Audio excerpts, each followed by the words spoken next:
webinar bersama pada pagi hari ini. Alhamdulillah telah hadir bersama kita narasumber itu Pak Muhammad Mujibur Rahman, PhD. Beliau adalah dosen dari Fakultas Teknik Kimia Universitas Muhammadiyah Surakarta. Jadi beberapa waktu lalu di internal Bapak Ibu dosen di UMS yang diprakarsai oleh Pak Mujib, ada Pak Ma'arif Jamuin, berdiskusi melihat dengan berbagai kelangkaan oksigen yang ada di sekarang dalam rangka untuk penanggulangan COVID-19 ini, sehingga atas diskusi tersebut muncullah ide gagasan yang disampaikan oleh Pak Mujib untuk pembuatan oksigen secara mandiri dalam keadaan darurat, sehingga kami dari Lembaga Penanggulangan Bencana MDMC Muhammadiyah Jawa Tengah untuk merespon sehingga pada pagi hari ini kita dapat menyelenggarakan webinar dan pelatihan bersama dalam rangka untuk bagaimana pembuatan oksigen darurat ini. Pada sesi pagi ini insya Allah nanti akan kita akhiri sebelum zuhur. Ya, maka untuk menyingkat waktu, mari kita awali webinar pada pagi hari ini dengan baca basmalah bersama-sama. Bismillahirrahmanirrahim. Selanjutnya langsung saja monggo Pak Mujib untuk bisa memulai pada acara pagi hari ini. Monggo. Terima kasih Pak Is. Suara saya sudah terdengar jelas ya Pak Is? Sudah terdengar. Baik, terima kasih. Sebelumnya saya coba share screen dulu ya sebelum saya mulai.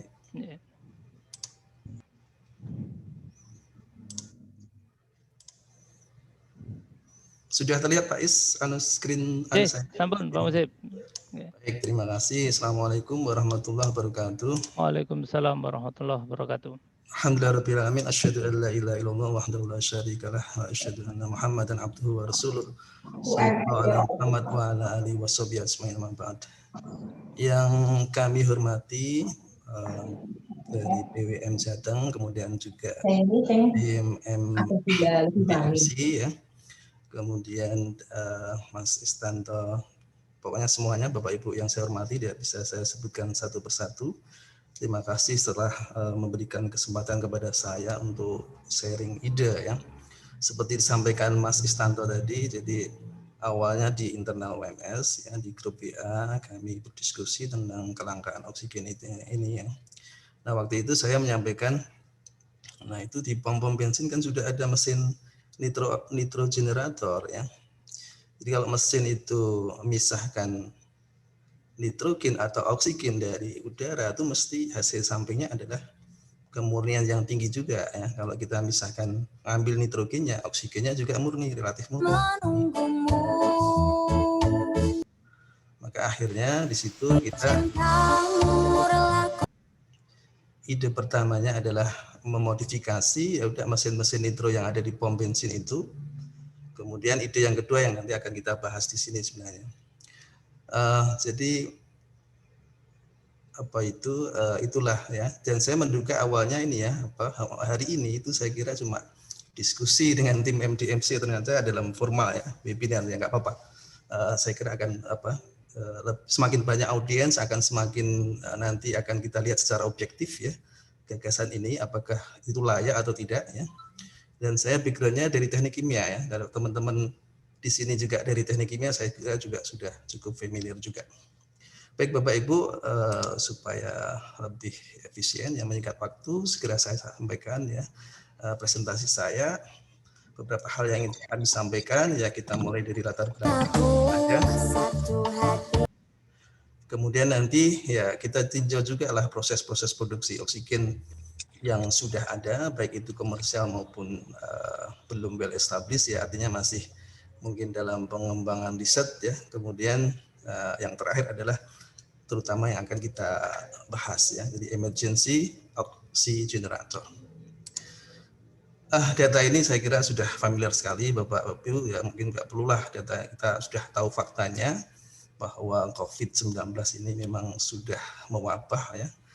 Tahun lalu WHO sudah menyatakan ini pandemi, artinya sudah skala dunia. Slide show-nya. Oh ya, mohon maaf ya, terlalu kecil ya, saya slow ya, mohon maaf ya. Terima kasih. Ya. Jadi ini data yang fakta yang sudah kita punya ya. Kalau kita sebenarnya ingin melihat trennya, tren kasus-kasus seperti ini, sebaiknya data ini tidak akumulasi saja sebenarnya. Dari data akumulasi ini sebaiknya langsung kita tampilkan juga rate-nya.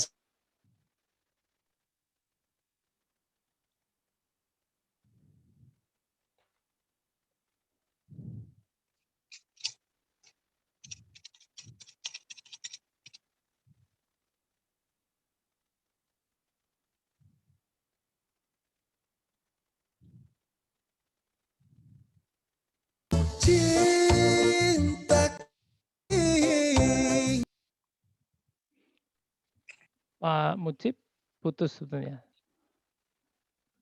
Down ini.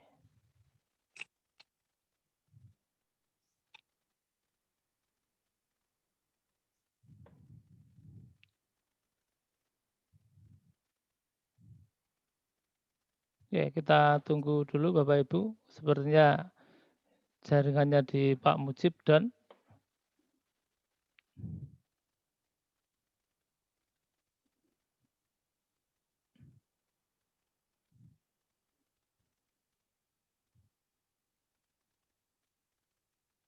Mohon maaf tadi saya nggak tahu kok tiba-tiba terputus ya. Down sebenarnya Pak. Monggo. Iya, alhamdulillah sudah ini lagi ya, sudah gabung lagi. Saya share screen lagi. Baik, saya mulai lagi ya, di sini ya. Sudah saya full screen ya. Jadi prinsipnya data ini fakta sudah meningkat cukup ini ya, tajam, belum mereda, maka kita harus hati-hati. Selanjutnya dari data itu ternyata maaf ya, sini dulu udah ya. Ternyata yang terpapar COVID ini qadarullah banyak juga yang ini ya meninggal dunia, dan kasusnya biasanya karena hypoksia atau hipoksemia. Jadi kadar oksigen di dalam darah itu menurun di bawah dari kadar normalnya, dan itu tanpa disadari oleh ini ya pasien ya. Jadi selain istilah happy itu juga silent hipoksia. Jadi tidak merasa kalau ada oksigennya turun ya, tiba-tiba jatuh begitu. Happy hipoksia ini kenapa bisa turun, karena ini secara medis lah, teman-teman yang dari medis tahu betul. Jadi COVID ini menyerang, salah satunya adalah sel paru-paru, sehingga kalau sudah terserang kinerja paru-paru menjadi berkurang ya, yang semula mungkin dengan saraf hidung itu kalau normal ya secara otomatis dia ada interaksi untuk menginhale atau menarik nafas. Nah, ini terganggu, untuk menarik nafas saja kemungkinan kesulitan ya. Sehingga oksigennya relatif berkurang di dalam darah karena tarikan ya, inhaling oksigen yang dari udara itu tidak berjalan dengan lancar. Kemudian ya ini ya, untuk mengatasi ini hipoksemia ini, teman-teman dari nakes ini biasanya menggunakan alat bantu ventilator, yaitu menghubungkan antara ini ya hidung atau mungkin sampai masuk ke dalam ini ya. Kalau sistemnya pakai ventilator mekanik ini sampai ke trachea, masuk ke dalam sini untuk mensuplai oksigen yang di rumah sakit biasanya berasal dari oksigen yang disimpan dalam fase cair. Nah, saat ini hampir semua rumah sakit ini ya mendapatkan suplai dari oksigen cair itu, dan kita jumpai adanya kelangkaan dari suplai oksigen cair ini. Kalau kita perhatikan sebenarnya kapasitas produksi lebih tepatnya dari pabrik-pabrik pembuat oksigen cair itu, ini kalau hitung tadi sekitar berapa tadi ya? Kalau saya hitung yang jelas ya, kalau saya hitung jumlah total dari oksigen cair pabrik ini sebenarnya kalau kita anggap ya dari case aktif itu yang harus menggunakan ventilator itu 10%, sebenarnya masih mencukupi jumlah produksinya ini untuk mensuplai oksigen cair. Tapi kalau 100% case aktif ya, artinya semua pasien itu memerlukan ventilator oksigen, memang nggak cukup. Saya hitung tadi nggak cukup ya. Ini full 72% ini bukan berarti maksudnya hanya 75% dari kebutuhan yang seharusnya, tidak. Ini dari produksi yang kapasitas yang seharusnya. Jadi kalau di pabrik itu misalnya dirancang bisa memproduksi 100 ton per tahun, kalau 74% ya hanya memproduksi 70%. Dan tidak berarti rugi ya, karena sudah atas BEP mereka sudah jalan oke ya. Nah, permasalahannya kemungkinan sebenarnya adalah di distribusi sebenarnya. Distribusi dari pabrik-pabrik penghasil oksigen cair itu ya ke ya, ke sentral rumah sakit itu. Nah, memang kita ya, harus ya, di tempat kita itu memang banyak hal itu memang manajemennya memang belum optimal. Saya membayangkan gini, misalnya bikin jalan, buat jalan, kita kan supaya roda tetap jalan,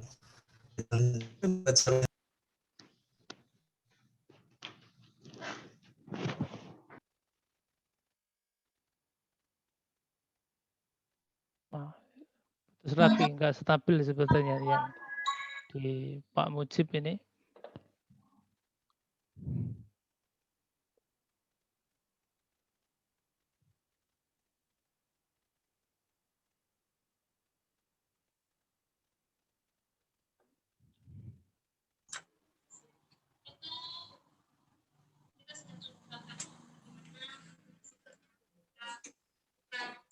Video semua dimatikan, di mute, baru kuat sinyalnya. Yang dimatikan audionya Pak, yang penting nggak ganggu. Kalau videonya masih dinyalakan, yang tekor yang moderatornya ini, soalnya kayaknya nggak kurang support.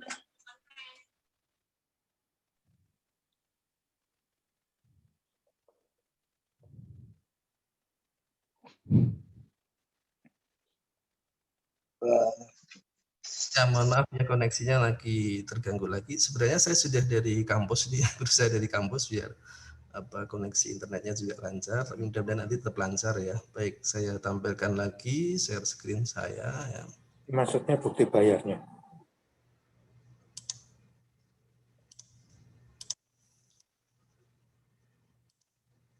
Tadi di-fullkan dulu ya, di-fullkan ya.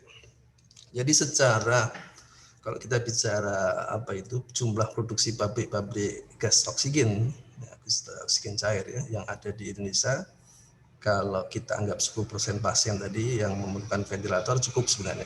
Jadi permasalahannya kira-kira adalah di distribusi ya. Nah, tadi saya bicara tentang manajemen jalan ya. Maksud saya begini, kita itu sering dalam banyak hal memang manajemennya atau pengelolaannya kurang optimal ya.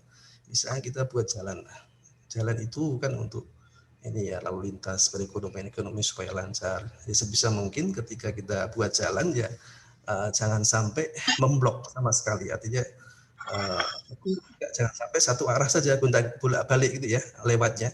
Ya buat dulu bisanya jalan alternatif itu dipikirkan. Termasuk ini ya untuk distribusi gas oksigen cair di kalau dari pabriknya insya Allah jumlahnya cukup ya. Kalau hanya untuk keperluan sakit maksud saya.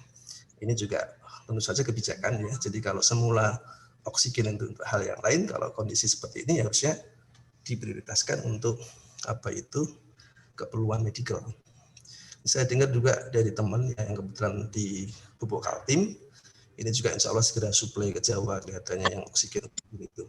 Jadi Pupuk Kaltim itu kan buat pupuk ya salah satunya, pupuk urea, itu bahan bakunya ya nitrogen sama hidrogen. Nah nitrogennya mereka juga biasanya produksi dari udara bebas, ya. Otomatis dia juga punya oksigen, ya, oksigen kemudian tinggi. Nah anyway, jadi distribusi masalah, tapi kita tidak terus kemudian ingin menyelesaikan itu. Kita ingin menyelesaikan secara paralel ya. Yang distribusi diperbaiki, kita juga berupaya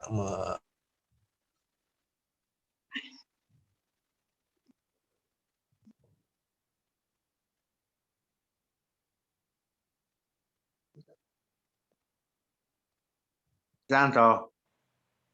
Nggih, Pak. Om. Nggih. Pak Mujib kon nganggo HP wae Om kaya papa. Anu kon nganggo apa? Tethering. Ya tethering. Ini memang kampus ora beres kuwi. Pesertanya banyak. Di WA wae.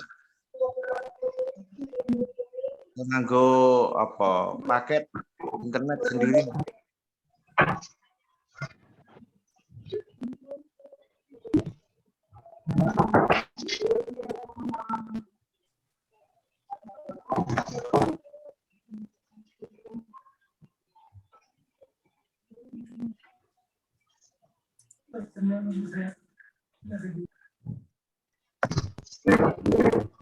Anggo line B dan is, line kan enak. Anggo len itu Mas Sultan.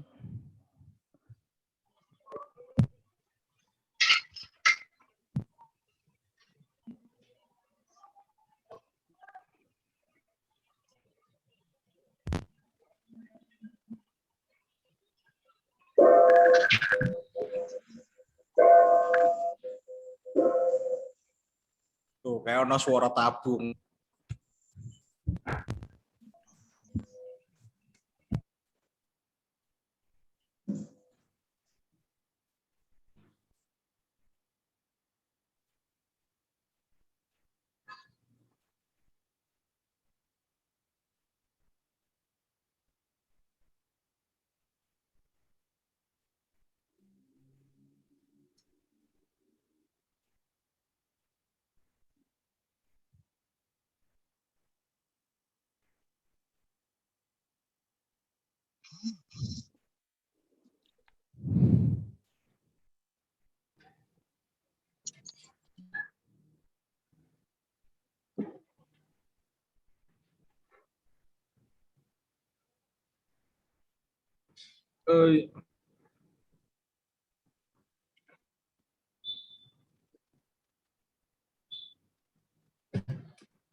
Dereng wonten swantenipun menika dan pangapunten. Nggih, sekedap Pak. Nggih. Oh, nggih. Om Tanto. Om.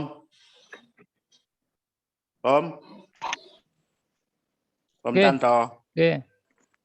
Aku wis kontak Pak Mujib. Kebingungan karena pulsanya ora ready. Dia nyager ke Walida. Walida ternyata begini. Ini wah rugi besar kita, pesertanya banyak. Kue so kirim pulsa ke Pak Mujib segera langsung bisa on gue. Sekedap. Ya.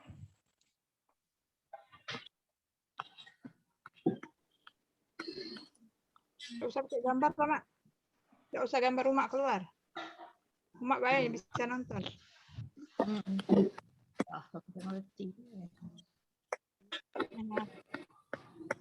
Foto bawa di rumah. Bapak Ibu peserta mohon sabar ya. Ini saya di balik layar. Cuma ini inisiatif. Ya, saya terlibat penuh untuk menginisiasi ini. Saya minta Pak Istanto untuk hostnya ini. Jadi karena ini menarik bagi Muhammadiyah. Sabar ya, nggih. Mungkin bosnya yang menutup video, Pak. Soalnya sepertinya Bapak Ibu nggak mendengar atau nggak baca tulisan.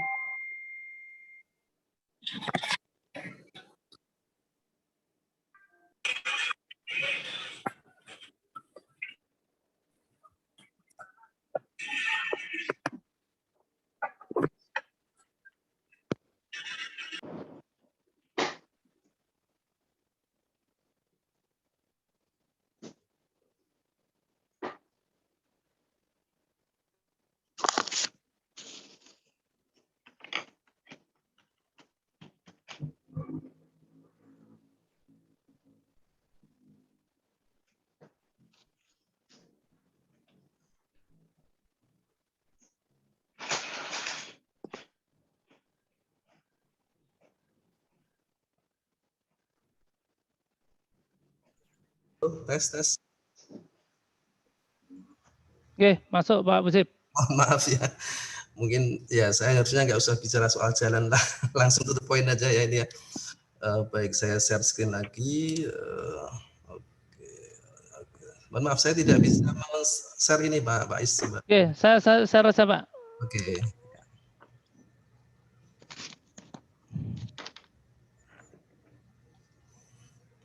Baik, jadi tadi tolong ke atas Pak ya. Terus ini bawahnya Pak Yais ya, terus ya. Nah, sekarang kita bicara tentang ini dulu ya, teknologi ke atas dulu Pak, ke atas dulu, mohon maaf, ke atas ya. Ya, jadi sebelum kita membahas tentang ide tadi membuat oksigen yang relatif insya Allah bisa mudah dilakukan ya. Kita bicara secara umum dulu teknologi pembuatan oksigen. Kalau yang di industri besar seperti Samator dan yang lain itu menggunakan yang pertama ini, itu distilasi fraksinasi. Jadi nanti umpannya adalah dari udara bebas. Jadi hampir semua ya, semuanya itu hampir semua kecuali dengan elektrolisis ya. Itu semua berasal dari udara bebas. Dari sisi bahan baku ini murah sekali ya. Kenapa produk oksigen cair itu mahal atau nitrogen cair itu mahal? Ke atas dulu aja Pak Is ya, masih di sini ya, masih di sini. Itu karena bukan karena biaya bahan bakunya ya, tetapi lebih pada proses atau teknologi yang digunakan. Nah di sini kalau cara ini ya distilasi vaksinasi itu adalah udaranya harus dicairkan dulu. Nah bagaimana mencairkan? Kita bisa melihat grafik yang bawah itu kanan. Bawah kanan ini adalah prinsip ya bagaimana supaya gas itu bisa menjadi cair. Agak digeser sedikit bisa nggak ya? Atau saya harus yang mohon maaf saya harus yang exit full screen ya. Baik. Jadi yang grafik ini kursor saya bisa Betul Pak. Oh, aja share screen dari tempat saya asal saya dikasih fasilitas untuk share screen. Sudah. Sampun. Nanti sampun jalankan co-host, betul kan? Bisa. Sekarang cursor saya sudah bisa ya. Oh, oke, saya tak share screen ya. Oke. Ya, saya share screen. Loh, masih host disable. Sudah. Sampun. Masih host disable, Pak. Sampun. Sampun. Oke, ya, makasih sudah sekarang ya. Ya ini yang sama. Oke.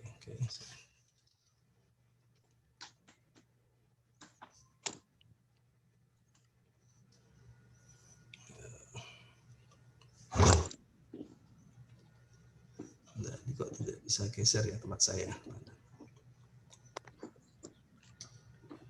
Ini sudah share saya Pak ya. Oke, sampun jalan Pak.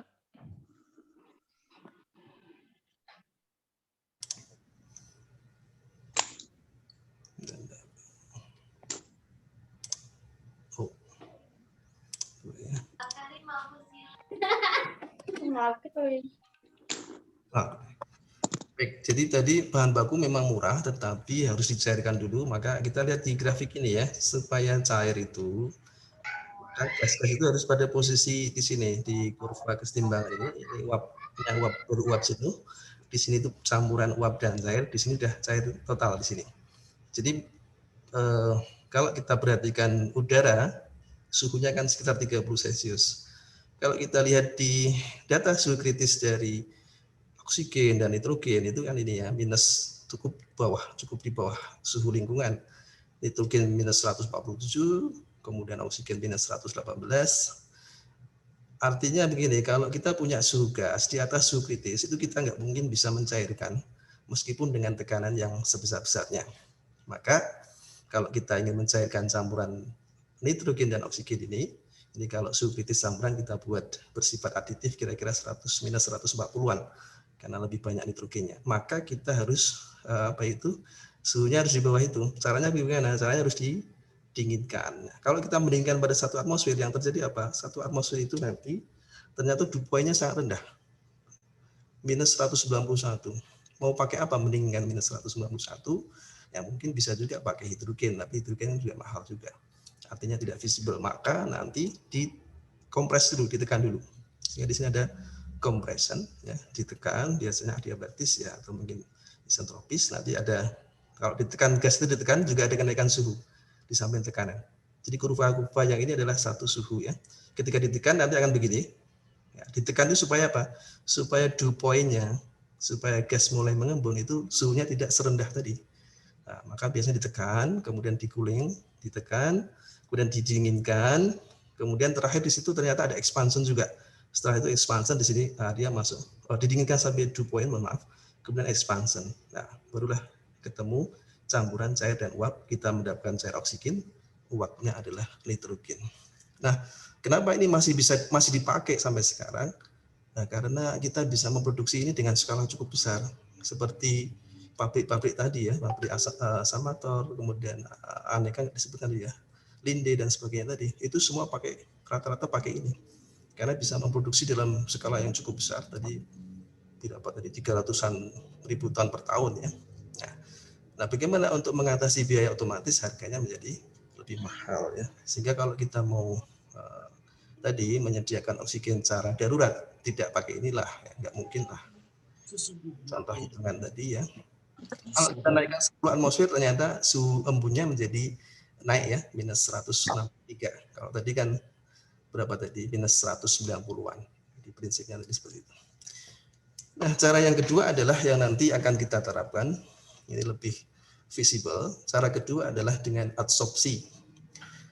Adsorbennya kita kondisikan molecular shift ya, molecular shift. Jadi ya seperti saringan, tapi saringan di situ sebenarnya hanya untuk menjerap saja, merangkap ya, menangkap gitu.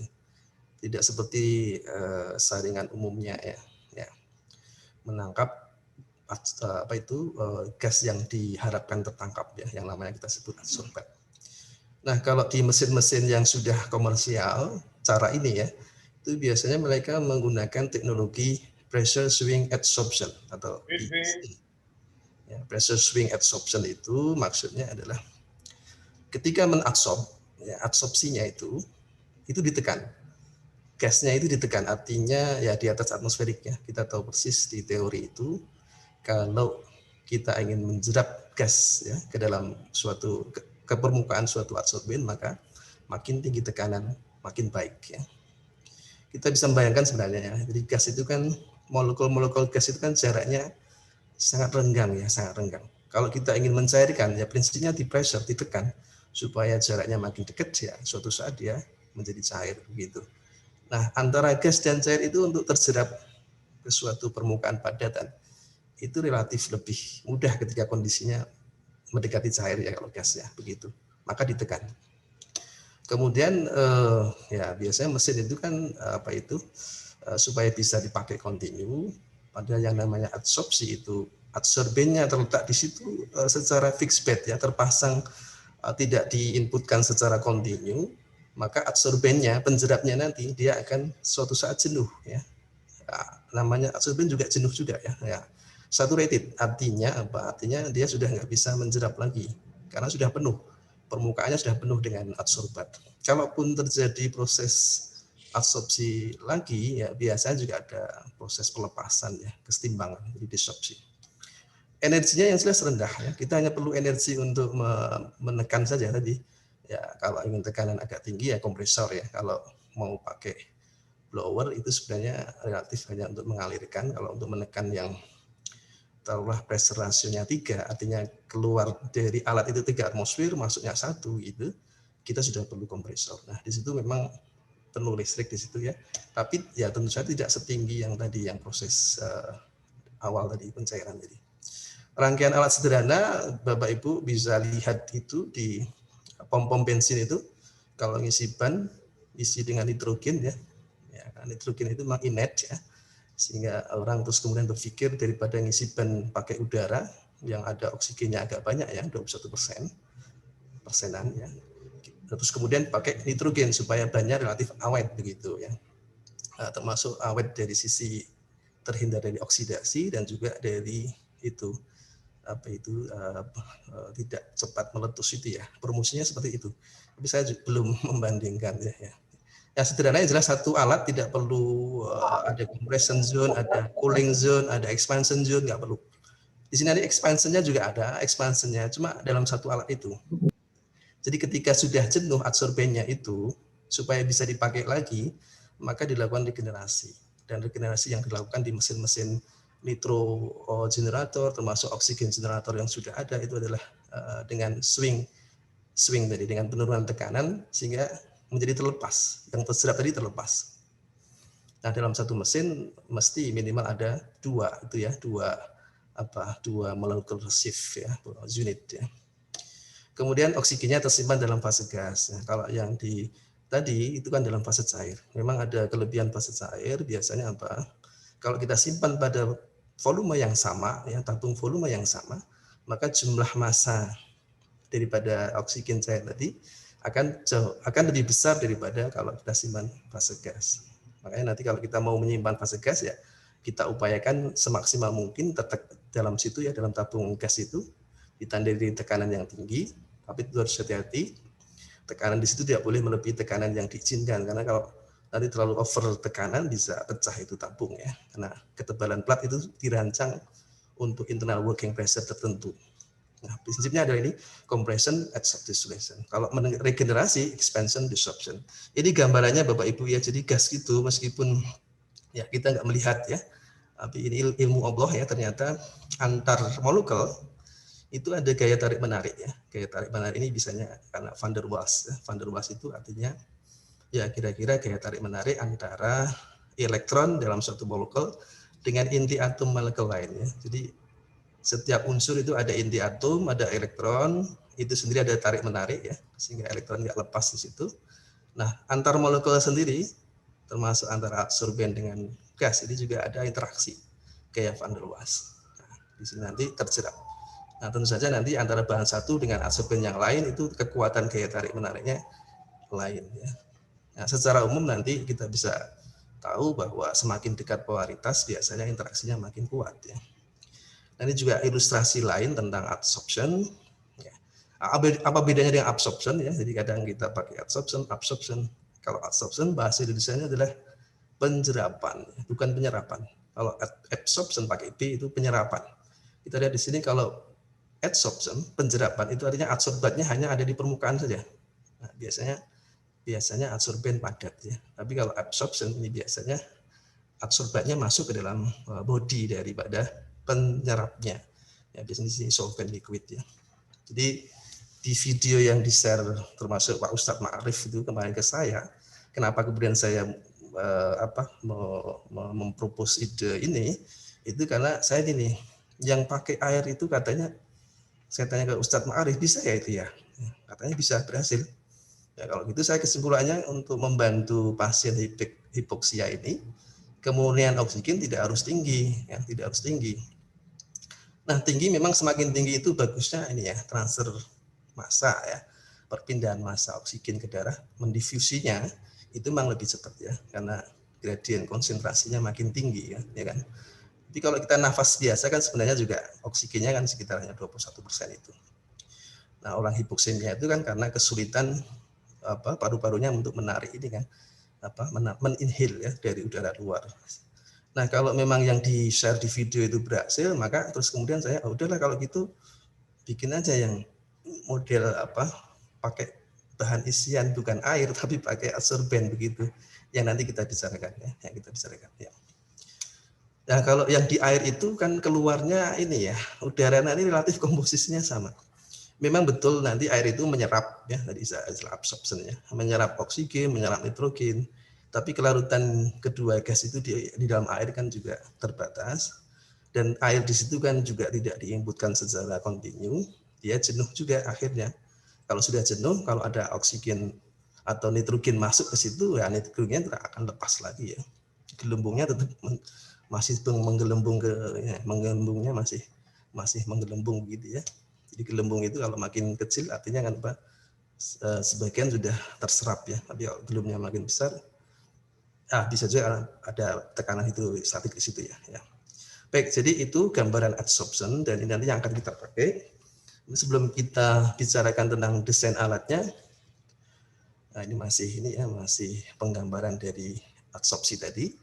Ini contoh yang sudah diterapkan di pom bensin itu, berarti yang ini, yang pom bensin itu yang pom bensin itu, atau bengkel-bengkel pengisi nitrogen itu pakai pressure swing adsorption. Jadi adsorbennya dipilih yang punya polaritas dekat dengan oksigen, ya. Jadi kita pilih karbon aktif, ya, karbon itu arang itu, tapi aktif itu artinya sudah diaktifasi. Dalam arti apa? Jadi pada dasarnya aktivasi itu adalah upaya untuk menaikkan specific surface dari suatu adsorben. Specific surface itu artinya luas muka adsorben per masanya. Ya. Jadi itu sebenarnya karakteristik yang penting selain polaritas tadi, ya, yang digunakan di adsorben. Semakin tinggi specific surface-nya, artinya tempat untuk nanti menjerap adsorbat itu makin besar, persatuan massa yang sama, maksudnya begitu, ya. Specific surface itu bayangnya seperti ini. Kalau kita punya kapur tulis itu, ya, kapur tulis utuh, diameter setengah meter, kemudian panjang mungkin 10, ya, setengah senti maksud saya, atau 1 senti, ya, kemudian panjangnya 10 senti, luas mukanya yaitu luas silinder sama 2 luas lingkaran atas dan bawah itu. Tapi kalau kita pecah-pecah itu, ya, pecah-pecah kapur itu, maka ada tambahan luas muka, ya. Bagian-bagian terpecah itu kan muncul luas muka baru, dan jumlah massa ininya tetap sama, ya. Itu maksudnya. Jadi aktivasi di situ dalam rangka menaikkan specific surface. Biasanya tambahkan asam, nanti, ya, tambahkan asam untuk semacam menggerus tapi membentuk pori, dalam membentuk pori-pori begitu. Nah, untuk menghasilkan nitrogen kita perlu carbon molecular shift, ya.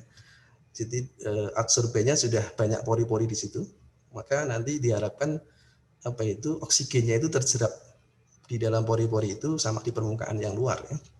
Penjerapannya karena tadi kedekatan interaksi tadi, ya. Sementara nitrogennya adalah praktis ini kemuliaannya tinggi sekali. Jadi namanya alat pemisah buatan manusia itu tidak ada yang sempurna, ya, nggak akan, jarang, ya, kita mendapatkan 100% pemisahan. Tapi secara fungsional kan sudah bermanfaat sekali, ya. Jadi meskipun tidak 100%.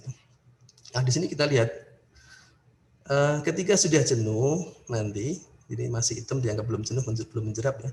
Kalau sudah merah-merah ini, ya, di kelompok sini, ya, kelompok ini merah-merah ini, artinya sudah jenuh, maka nanti supaya ini bisa kita pakai lagi, ini kita hentikan dulu, kita lakukan regenerasi. Nah, yang di sebelah ini sebenarnya regenerasinya adalah dengan swing pressure tadi, ya. Jadi tekanannya di sini begitu kita buka ini off gas ini, maka tekanan yang sekitar mungkin kalau di mesinnya di pom itu sekitar mungkin inputnya sekitar 7 sampai 9 atmosfer, ya. Kemudian di sisi flow ini mesti ada pressure drop, ya, di bawah itu sedikit lah.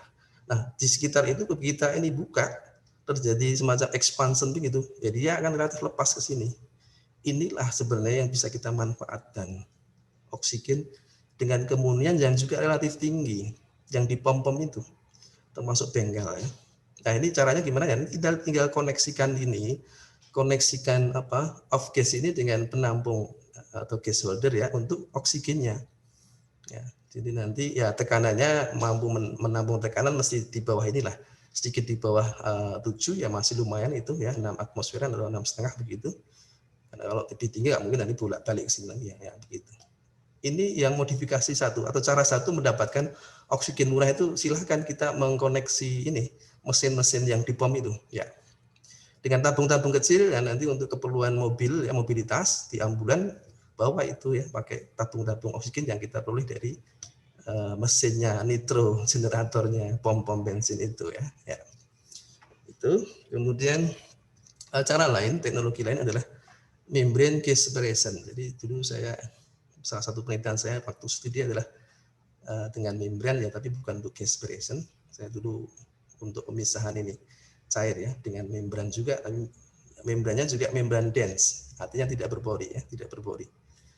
Kenapa bisa lewat dense, ya, karena ada ini, ya, perbedaan nanti istilahnya solubilitas dan difusivitas. Jadi gas itu kenapa bisa lewat membran terpisah, karena antar gas itu punya solubilitas, itu artinya kemampuan terjerap oleh suatu membran, material membran itu berbeda-beda, ya. Sama lah seperti ekstraksi, ya, kalau cair Sama seperti absorpsi kalau modelnya tadi terjerap di permukaannya, tampak menembus. Kalau membran ini menembusnya sampai ke sisi ini.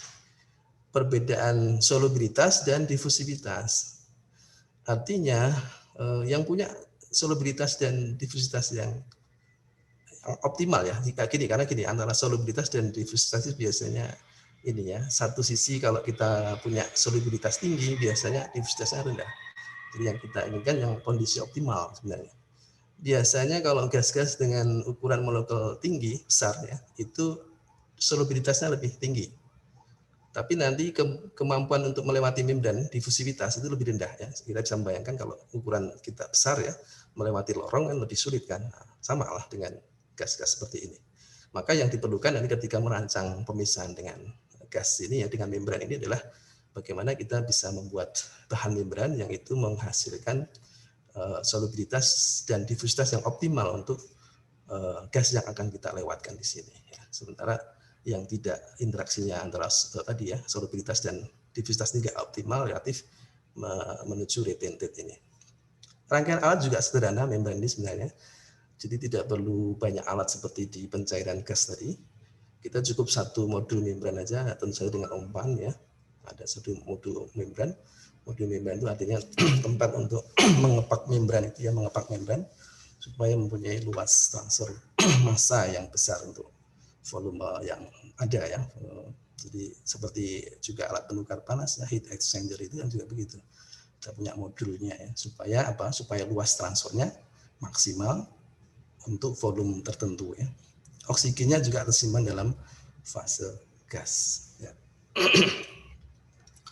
Nah, kemudian yang cara keempat, yang ini juga mungkin ada sharing di video-video YouTube mungkin ya, elektrolisis ya. Elektrolisis menguraikan air dengan bantuan listrik DC ya untuk menghasilkan oksigen dan hidrogen. Jadi kita punya molekul air itu di anodanya nanti bisa dia berarti melepas elektron ya. Dengan dialirisi listrik plus ya di anodanya, nanti di situ air akan menghasilkan ini reaksi oksigen di situ dengan melepas ion hidrogen dan elektron ya. Kemudian di sisi satunya yang di elektroda yang negatif ini berarti ada reaksi reduksi ya, di situ H+ menjadi H2 ya, dari +1 menjadi 0 ya, di sini menghasilkan gas H2. Nah, cuma di sini nanti lambat ya. Memang kemuniannya tinggi ya, betul. Tapi prosesnya lambat ya, kalau di skala industri tidak masuk ya. Sehingga juga relatif belum well established ya untuk keperluan yang lebih ini ya, aplikatif ya.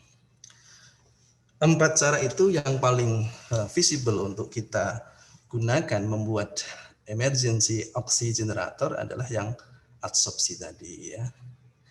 Cara pertama sudah saya jelaskan tadi, kita modifikasi sajalah nitro generator yang ada di pom-pom itu, tinggal mengoneksikan ini aja, mengoneksikan off gas ini dengan gas holder untuk oksigennya.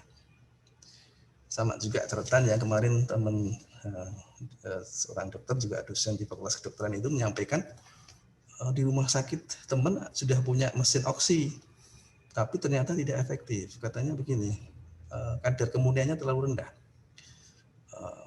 Saya tanya, itu langsung dari mesin ke terminal user atau ada tangki penyimpan? Kelihatannya kalau nggak salah tampak tangki penyimpan atau gas holder. Nah, saran saya kalau rumah sakit Bapak Ibu ya sudah punya itu mesin oksi generator, jangan itu mesin langsung ke terminal user, tapi disimpan dulu di gas holder, tangki penyimpan. Itu fungsinya ada paling enggak minimal 2. Yang pertama, kita bisa dengan mudah mengontrol atau mengetahui kemurnian oksi yang dihasilkan oleh mesin. Jadi kita perlu alat analyzer ya, keluar dari mesin oksi itu, kita cek komposisinya, bisa pakai GC ya, GC MS atau GC apa itu, mesti punyalah rumah sakit. Kemudian kalau kemuniannya sudah di bawah yang disyaratkan menurut medis, yang tadi menurut video air tadi ternyata kemunian tidak menjadi syarat mutlak ya, artinya tidak harus ya, harus muni ya, memang kecepatan mendiffusi lebih tinggi betul ya, tapi tidak harus. Ya, kalau secara medis lah, oke lah kita pakai batasan minimal berapa persen, 90%, maka begitu itu mendekati 90 atau sudah 90 ya sudah mesinnya kita kalau mesin biasanya otomatis ya antara prosesnya adsorpsi dengan desorpsi. Tapi kalau memang masih manual harus mengubah valve tadi, valve ini maksudnya valve ini ya. Ketika kita menghentikan di sini karena sudah jenuh, ini artinya valve ini kita buka.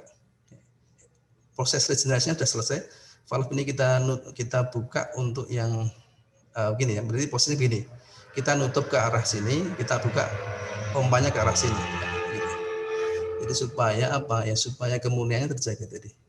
Nah, kalau itu langsung ke terminal user nanti agak repot juga ya. Kemudian yang fungsi kedua adalah dengan adanya gas holder itu kita bisa menyimpan, menampung oksigen kemurnian tinggi dari mesin oksi itu, bukan dari oksigen cair tabung ya, itu sampai dengan tekanan tertentu ya, dengan jumlah yang besar. Nanti kalau ada pasien banyak, ya insya Allah tidak begitu masalah ya. Jadi kita ngisi tangki di situ setiap saat, tidak hanya pas ada pasien, tetapi kita hentikan ketika sudah ini ya tekanannya sudah istilahnya sudah memenuhi yang tidak boleh melebihi itu karena bisa memecahkan tadi ya kalau melebihi. Ya. Yang pertama sudah itu ya. Yang kedua ya sudah kita buat langsung oksi generator bukan dari nitro generator tadi. Kemudian untuk keperluan perancangan ya sebenarnya kita menggunakan yang sudah diterapkan juga di mesin-mesin oksi generator. Yang cuma nanti kita buat yang peralatan sederhana. Apa saja yang menjadi konsideran dalam perancangan ini? Yang pertama kondisi operasi. Adsorpsi itu berlangsung baik pada tekanan tinggi, suhu rendah. Sebaliknya nanti ketika regenerasi, desorpsi itu ya tekanan rendah, suhunya tinggi begitu ya. Nah untuk mengkondisikan suhu rendah ini kita nggak perlu harus di bawah suhu lingkungan lah, itu ini biaya lagi ya, kita perlu refrigeran dan sebagainya. Ya sudah suhunya kita rancang sama dengan suhu lingkungan. Ya, udara bebas itu kita langsung ambil, nggak perlu kita dinginkan dulu.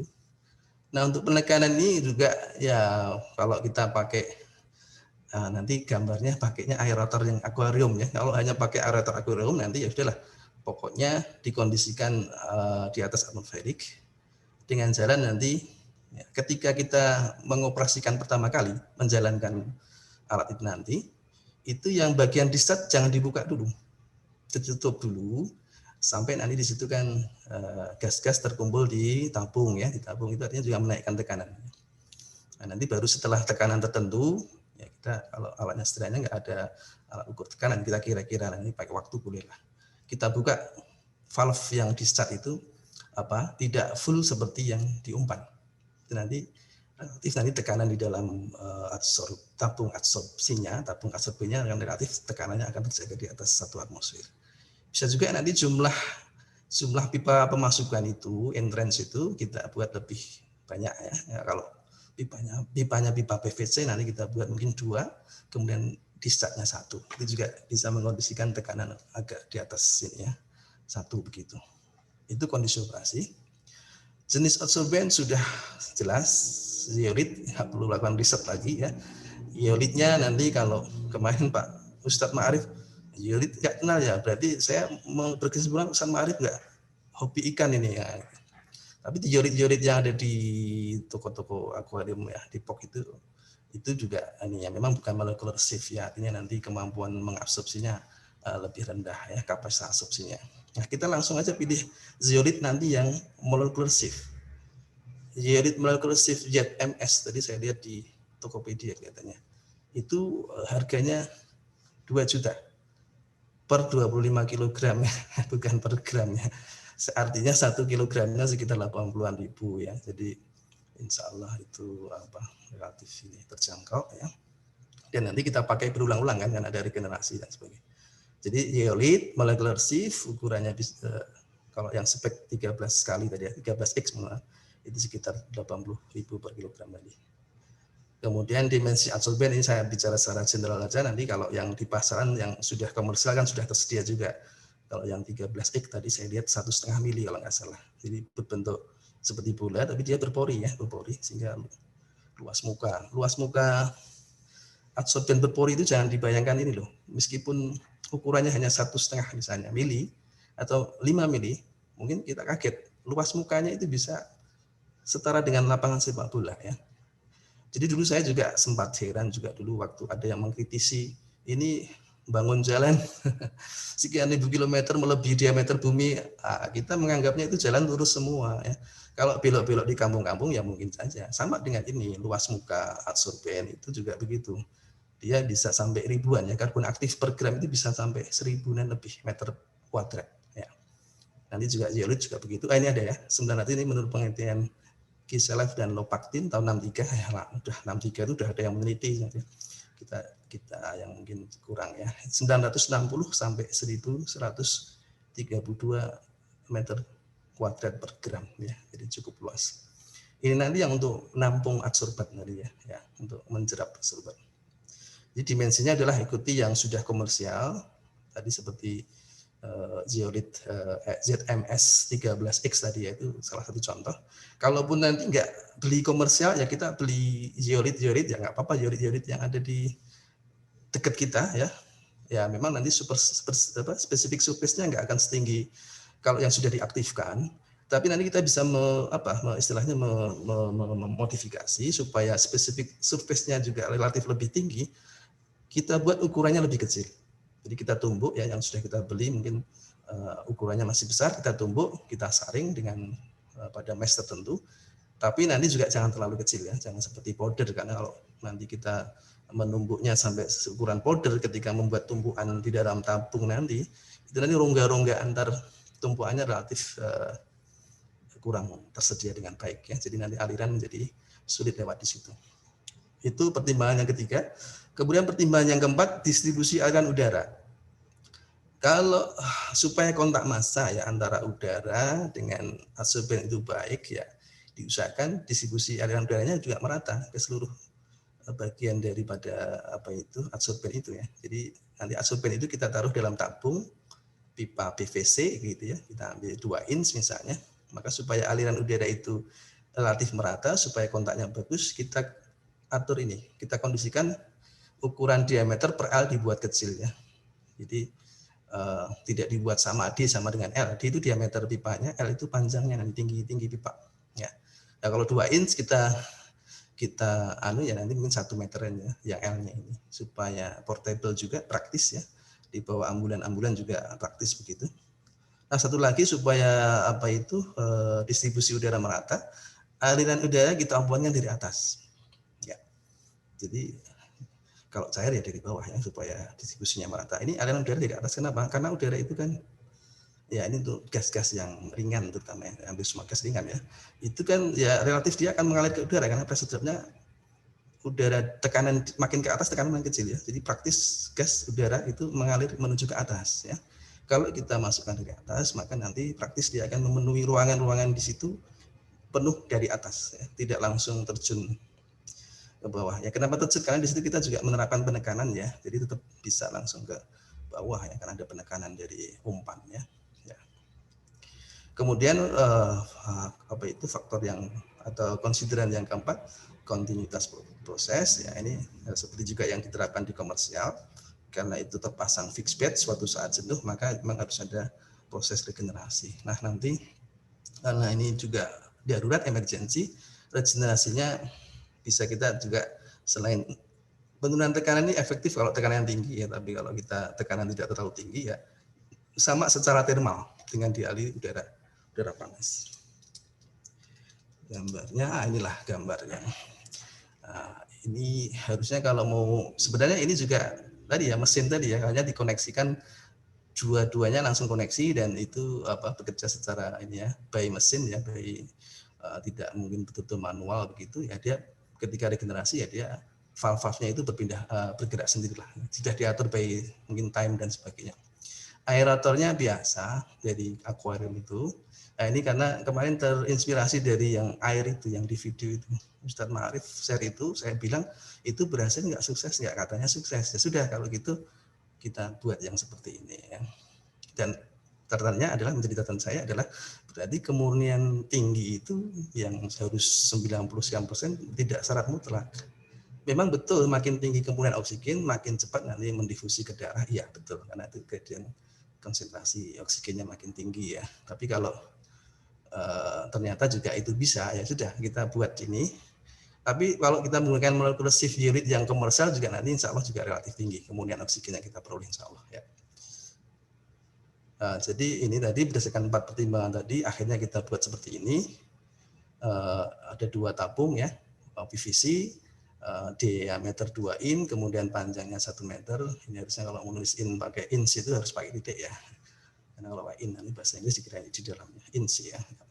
2 tabung EOG, 2 PVC, diameter 2 in, 1 meter, panjangnya dipasang secara vertikal.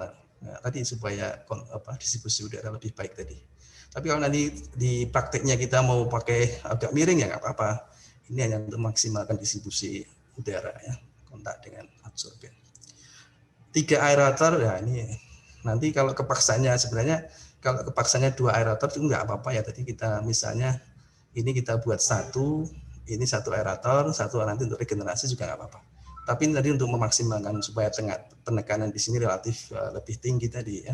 Di samping di sini awalnya ditutup dulu ya, sampai tekanan tertentu, dibuka perlahan di valve tertentu ya, terbuka tertentu, ukuran tertentu. Ini nanti juga akan terjaga tekanannya agak tinggi. Di pabrik juga begitu Bapak Ibu. Jadi kalau jangan dibayangkan ketika starting up pabrik itu ya langsung steady state enggak ya. Jadi ketika kita misalnya tadi distilasi itu di pabrik kalau di starting up itu juga hasil atas itu semuanya dikembalikan dulu ke kolom, tidak ada yang diambil. Sampai kondisinya relatif steady state baru diambil. Sama ini juga gitu, untuk mengkondisikan tekanan agak tinggi di atas 1 atmosfer, yang discharge valve ini kita tutup dulu. Umpan tetap masuk, sampai waktu tertentu ya sudah, terus kemudian kita buka. Nah, kemudian 3 aerator tadi untuk 2 umpan, 1 untuk regenerasi. Kemudian ukurannya untuk regenerasi ini ya kita pakai stainless steel ya. Kalau pakai pipa nanti karena ini pemanasnya saya asumsinya pakai lilin ya. Mau pakai sumber pemanas lain juga bisa lah. Misalnya pakai ini ya heat integration, nanti kalau pakai ambulan ya sudah dekatkan dengan knalpot, itu juga sudah panas juga dia nanti. Dekatkan dengan knalpot nanti bisa itu udaranya panas, mudah meregenerasi nitrogen yang terserap. Kemudian ukuran ini bisa lebih fleksibel ya, 20 cm boleh atau mungkin lebih juga bisa ya. Nah, ini sudah. Nah, ini yang tabung EOG dengan 5 mili ini kan kemarin belum saya cek yang spek yang sudah di pasaran ya. Di pasaran itu ada yang di bawah ini ya. Ya. Tapi jangan sampai powder ya. Powder ya. Ini kalau powder nanti void atau rongga di antara tumbukan nanti menjadi sulit dilewati ya. Nah, gitu. Kemudian cara kerja ya dioperasikan bergantian. Udara bebas dialirkan ke tabung puncak dari puncak tadi ya. Dan awalnya ditutup tadi. Kemudian dihentikan ketika sudah saturated. Nah ini memang ini ya, ya harus punya data ya. Kita harus tahu kapasitas absorpsi dari adsorben yang kita gunakan, iorit ya. Kebetulan mohon maaf saya belum, oh ini sudah ada nih, ini sekitar ini. Jadi ini ya, ioritnya mungkin juga tidak sama dengan yang 13 tadi. Ini iorit dari penelitiannya Fraser ini, kapasitas absorpsinya adalah, contohnya ini ya, contoh 2,55 milimol per gram. Maksudnya dalam 1 gram zeolit molecular sieve yang dikembangkan oleh Fraser ini, dia mampu menjerap 2,55 milimol nitrogen ya tiap gramnya itu. Ya milimolnya ini kita jadikan ke mol, kita jadikan massa bisa ya, nanti massa pada kondisi suhu tekanan tertentu, volume juga bisa ya. Ya. Jadi kalau kita ingin tahu regenerasinya kapan menghentikannya, ya kita harus punya data kapasitas absorpsi seperti ini. Kemudian kalau kita punya seperti ini kan tinggal nanti waktunya berarti tinggal kita bagi dengan flow rate-nya ya. Jadi kita punya massa total adsorben berapa, dikalikan berapa massa adsorbennya menjadi hanya mol ya. Supaya kita tahu waktu regenerasi tinggal dibagi flow rate-nya ini. Flow rate-nya yang untuk nitrogennya. Nah, nanti ketemu waktunya yang diperlukan berapa, tahu. Ya. Tapi kalau mau diukur langsung lebih cepat juga kalau kita punya ini ya pengukur GC misalnya dengan GC, begitu nanti kemurnian yang kita inginkan sudah di bawah ya sudah itu kita anggap sudah jenuh ya, kita ganti yang satunya ya. Sementara yang jenuh kita regenerasi dengan ini misalnya ya. Ya. Ya, terima kasih, saya kira itu silahkan kalau ada yang ingin didiskusikan ya, karena mungkin sebagian mungkin bukan dari teknik kimia ya, jadi sebagian besar mohon maaf sebenarnya bukan dari teknik kimia, sehingga mungkin ada beberapa hal yang perlu didiskusikan. Monggo kalau di ini saya harus Pak Istanto Sambon ini kalau ada diskusi silakan. Pak Mujib atas paparannya untuk memfasilitasi diskusi. Mas Ulin, wanita. Oke, Pak Istanto. Oke, silakan dipandu. Oke, terima kasih Pak Mujib, terima kasih Pak Istanto, khususnya Pak Mujib yang tadi sudah memberikan pemaparan berkaitan dengan teknik pembuatan oksigen beserta seluruh konsep dan teknis yang sudah dipaparkan. Ini sudah terlihat di sini beberapa yang sudah raise hand. Kita buka terlebih dahulu termin pertama, 3 pertanyaan.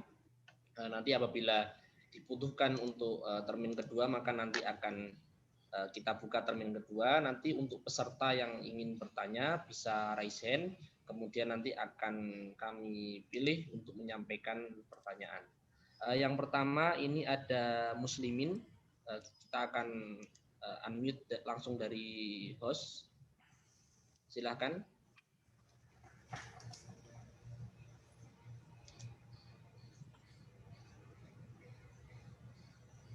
Silakan peserta atas nama Muslimin.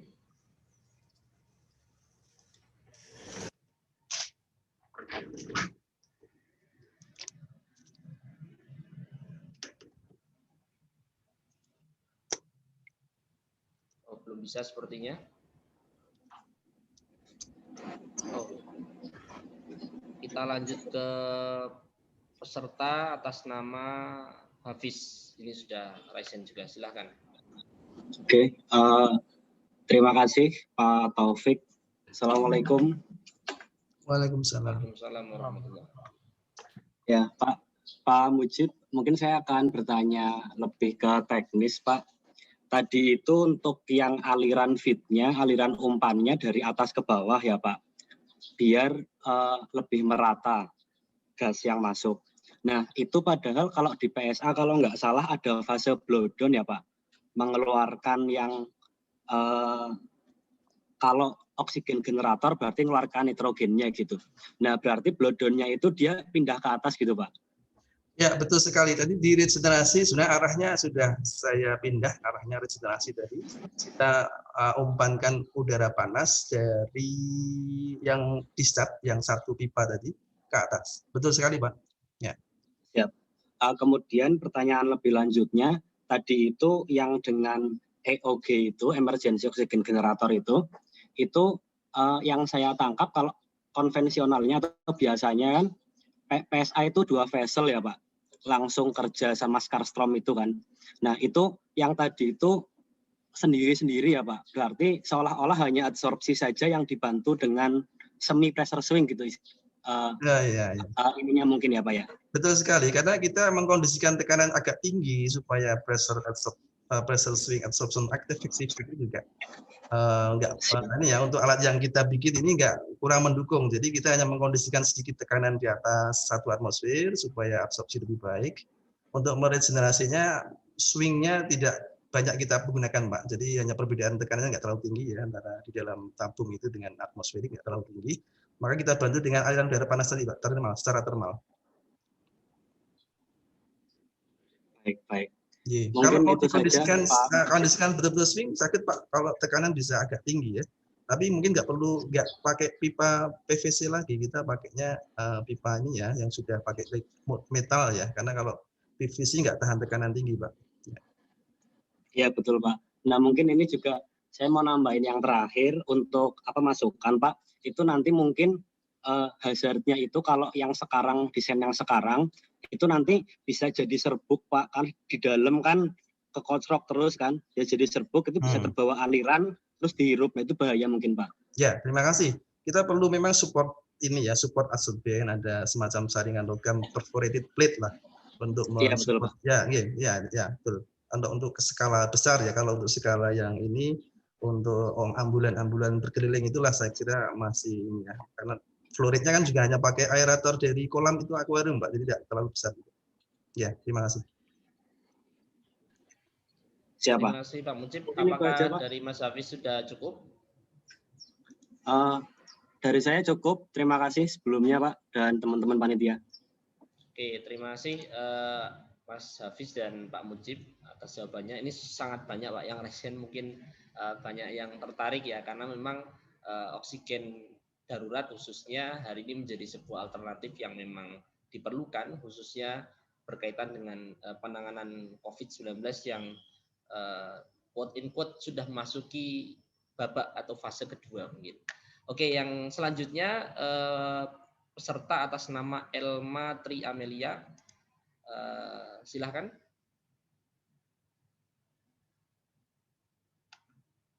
Sudah kami unmute dari sini. Iya, baik Oke, Pak. silakan. Terima kasih atas kesempatannya. Saya ingin bertanya, bagaimana membuat cara lebih mudah atau lebih sederhana membuat oksigen darurat di rumah ya Pak? Baik, tadi sebenarnya sudah relatif apa istilahnya applicable untuk home juga ya. Kita hanya perlu aerator dari aquarium itu, kita perlu pipa PVC, kemudian ya ada valve-valve yang di toko besi banyak tersedia itu.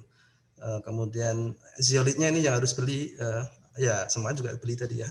Maksudnya beli di tempat khusus lah, zeolit mungkin tidak banyak tersedia di ini ya, secara seperti toko-toko yang lain lah. Itu zeolit itu mungkin di ya pesan Tokopedia ada Mbak. Jadi dan tadi sekitar per kilonya sekitar 80.000 untuk yang spek 13 itu sudah cukup bagus. Tadi saya lihat bisa menangkap nitrogen secara menakjubkan. Nah, itu promosinya di situ, deskripsinya begitu. Dan biasanya mereka kalau sudah seperti itu kan sudah memang setiap produk sudah dicek di Research and Development Department-nya lah, tidak terus kemudian tidak sesuai dengan yang di spekkan di situ ya. Jadi molecular shift-nya zeolitnya ini Mbak, pesan di online bisa saya kira.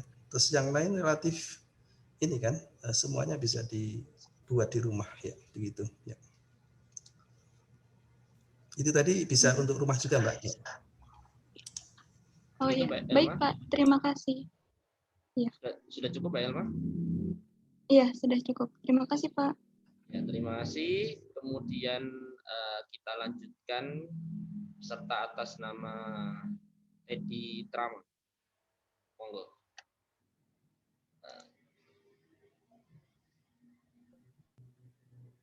Baik, terima kasih Pak. Ini saya mau nanyakan Pak. Jadi kebetulan di tempat saya ini ada perusahaan Pak. Perusahaan itu dia memiliki alat pembangkit oksigen ini, cuman lama tidak digunakan. Nah kebetulan oleh pemerintah kabupaten itu diminta diaktifkan lagi karena memang untuk keperluan menyuplai oksigen di rumah sakit.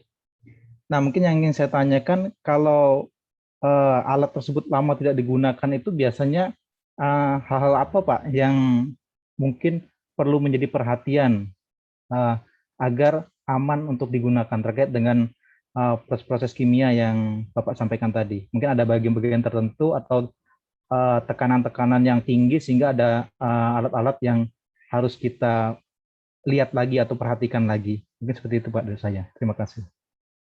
Baik, terima kasih Pak Teddy. Jadi yang paling mudah sebenarnya baca manualnya Pak. Bagaimana cara merawat itu mesin.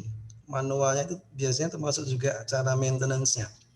Tinggal mengikuti itu. Kalau nanti tidak punya tenaga khusus di situ, bisa memanggil ini ya expertnya yang dulu mungkin beli dari mana, itu biasanya juga di perjanjian awal biasanya ada tenaga free, tapi kalau sudah melewati masa kontrak ya tinggal membayar itu. Tapi secara prinsip adalah kita ngecek ini aja Pak, ngecek seperti kita melakukan regenerasi lah, kita bersihkan itu adsorben, bisa dengan tadi udara panas ya relatif aman ya, tapi ya jangan terlalu panas sekali ya. Diharapkan nanti gas-gas yang terjerap di situ sudah relatif ini bersih. Habis itu lakukan testing Pak, di testing, diumpankan seperti biasa, mengikuti manual, diukur itu kemurnian keluar dari mesin itu berapa persen. Kalau ternyata masuk di spek yang diinginkan ya berarti insya Allah relatif bisa bekerja Pak dengan baik. Hanya penting sekali untuk mempunyai gas holder tadi Pak, tangki penyimpan Pak.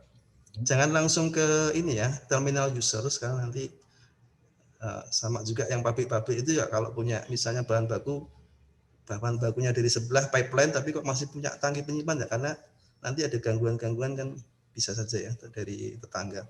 Sama juga ini nanti kalau alat mesinnya mungkin perlu diperbaiki, kita masih punya cadangan di gas holder untuk pasien. Begitu Pak Teddy. Oh ya, baik, terima kasih Pak. Mungkin satu lagi Pak, sedikit terkait dengan tekanan. Biasanya tekanan itu tekanan berapa Pak kisarannya kalau untuk kapasitas pabrik? Karena mungkin terkait dengan keamanan tabungnya Pak. Pada pabrik ya, maksudnya pabrik untuk Bapak maksudnya ini, bicara yang pakai teknik ini atau yang pakai pencairan dulu seperti yang asam? Ini pencairan Pak. Pencairan ya, pencairan. Yes, pencairan.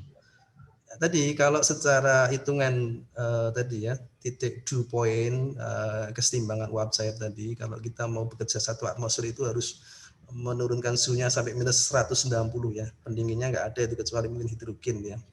Kemudian makanya ditekan dulu. Kalau ingin suhunya nanti ini Pak, suhunya pendingin nanti tidak terlalu dingin, misalnya kita hanya cukup pakai, mohon maaf, tadi suhu kritikalnya berapa? Suhu kritikalnya minus 100-an sekian.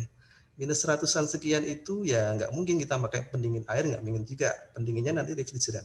Saya tunjukkan share tadi, Pak tunjukkan share tadi biar lebih mudah menjelaskan share prosesnya tadi. Mohon baik maaf. Pak. Iya. Ini ya.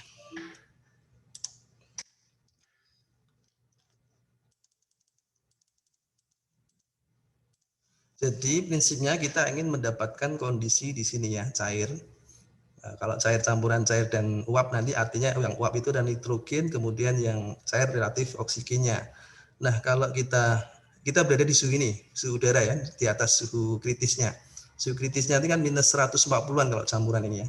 Oksigen minus 118, nitrogen minus 147, kalau dengan komposisi 2178 sekitar minus 140-an lah.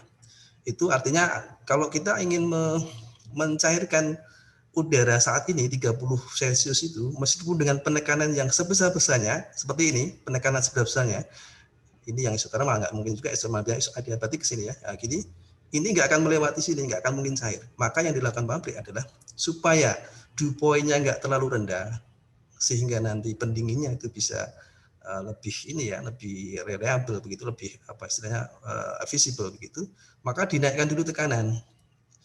Dinaikkan tekanan, kemudian diturunkan suhunya sampai menuju dew point ini, baru ekspansi. Nah, Bapak bertanya di sini kelihatannya, Bapak bertanya di sini sebenarnya. Suhunya tekanan sampai berapa di sini? Mohon maaf di sini. Tekanan ini dikondisikan dengan cooling medium yang kita punya. Nah, kalau kita punya cooling mediumnya refrigeran, kebetulan di sini diambilkan dari ini nitrogen yang hasil atas ini, nitrogen ini sebagai pendingin, sekaligus sebagai pendingin di sini, heat integration. Maka kalau saya baca di artikel itu ya, sebenarnya bisa kita hitung sendiri, itu sekitar ini Pak, kalau nggak salah sekitar 100 sampai 140 bar ya, mungkin sekitar 10-an atmosfer Pak, 9 sampai 10 atmosfer di kompresinya sini. Kalau nggak salah ya, bisa dicek di manual pabrik Bapak kalau ada itu. Ini sudah multi stage compression Pak, 10 itu, artinya sudah butuh lebih dari 1 kompresor. Ya. Energinya sudah besar di sini. Halo, begitu ya Pak ya, Pak Teddy. Secara garis besar gitu, kita sesuaikan dengan cooling medium yang ada, dan kalau di pabrik yang sudah established, kira-kira mungkin 10-an atmosfer, 145 bar gitu ya. PSIG, maaf, 145 PSIG, ya sekitar 10-an lah, 10-an atmosfer. Ya. Begitu Pak Teddy, saya kira gambarannya.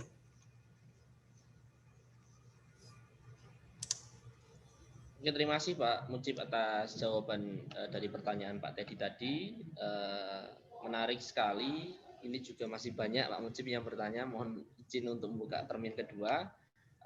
Termin kedua kami buka juga sama 3 pertanyaan. Yang pertama, ini silahkan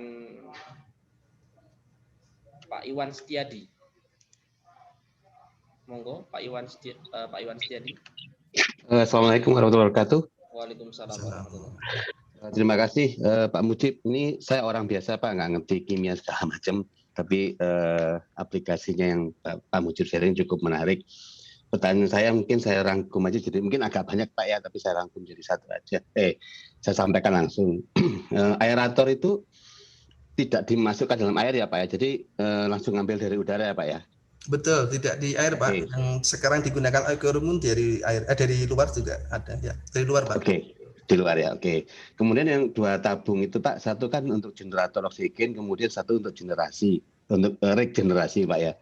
Nah pada saat regenerasi itu yang heaternya itu berarti memang dimasukkan ke saluran yang output ke pasien ya Pak ya. Dilakukan dari skema gambarnya tadi. Bukan Pak, sebenarnya itu harusnya ini ya, ketika kita meregenerasi itu tabung itu ya sudah bukan untuk pasien ya. Iya, ya itu pada saat Untuk istilahnya membersihkan sedang adsorbennya. Ya, mungkin gambar saya yang mohon maaf mungkin harusnya terpisah ya.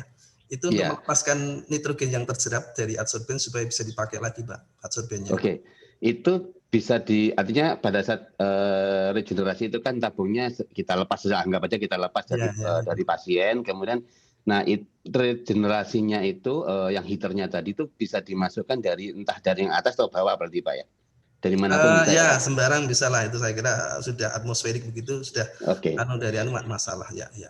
Kemudian untuk tabung heaternya Pak itu apakah ada, itu kan dari stainless steel Pak ya, itu biasanya apakah ada rekomendasi pakai apa gitu Pak, atau bisa contohnya apa gitu Pak? Ya pipa biasa ya harus dari metal, tapi kalau metal kan punya konduktivitas tinggi tuh Pak, jadi supaya transfer panas antara sumber panas dengan udara yang kena nanti biar cepat begitu. Stainless itu pertimbangan saya ya supaya tahan sekalian dari oksigen yang ada di yang kita ini ya, udara kan mengandung oksigen ya, supaya tahan korosi sekalian lah begitu. Oke. Metal sepanjang metal boleh Pak, bisa Pak ya. Oke, ini tinggal 2 lagi Pak. Mohon maaf nih kalau misalnya pertanyaannya agak banyak Pak, karena saya orang awam Pak.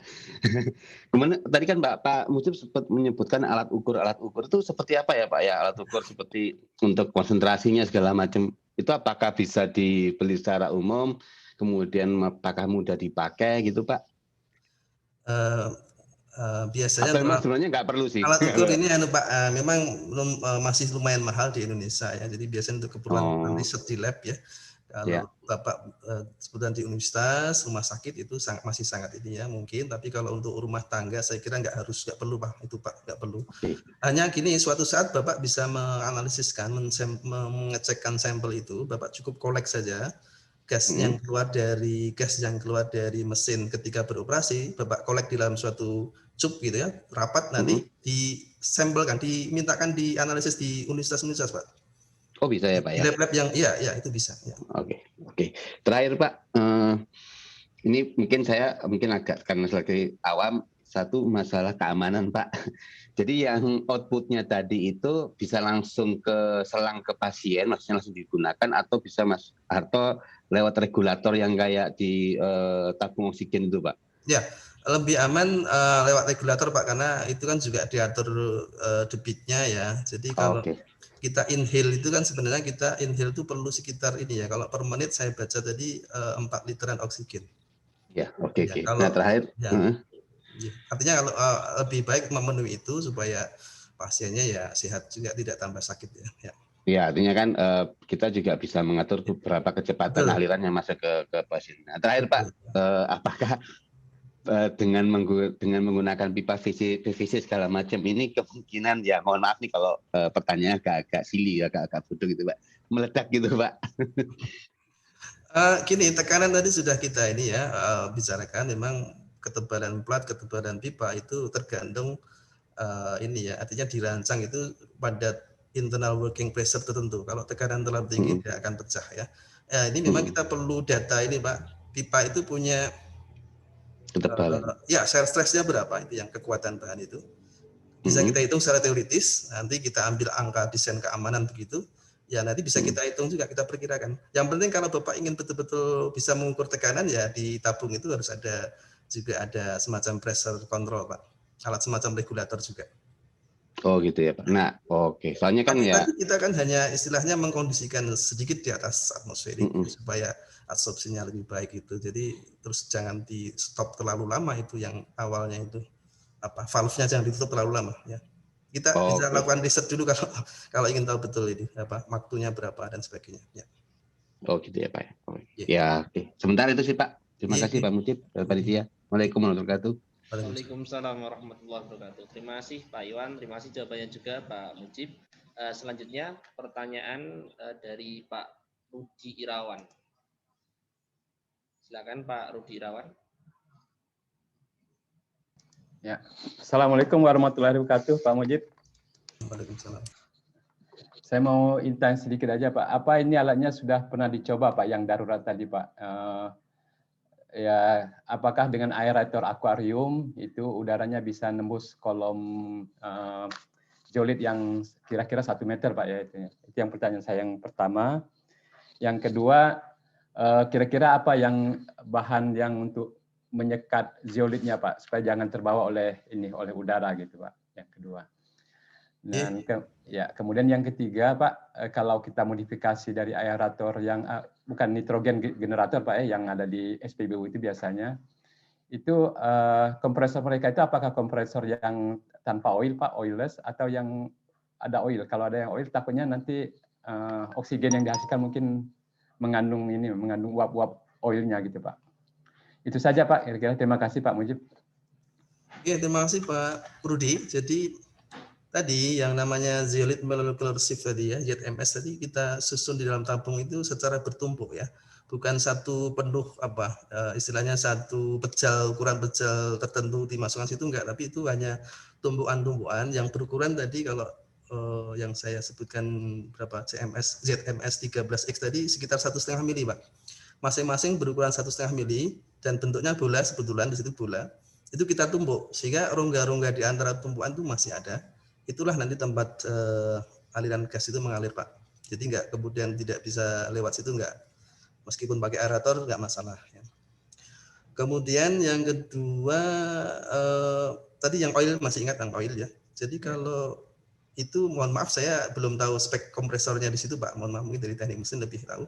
Tapi yang jelas di situ kan sebenarnya ketika dioperasikan itu adalah untuk menghasilkan nitrogen yang relatif murni tinggi. Kalau Bapak bicara tentang kekhawatiran tentang apa tadi oilnya campur di situ, maka nitrogennya harusnya juga dikhawatirkan mengandung itu juga, tapi kan enggak juga. Artinya nanti ketika off gas-nya untuk mendapatkan oksigen itu, insya Allah relatif kondisinya relatif sama dengan nitrogen yang kita peroleh, tidak bercampur dengan oil tadi ya, uap oil tadi.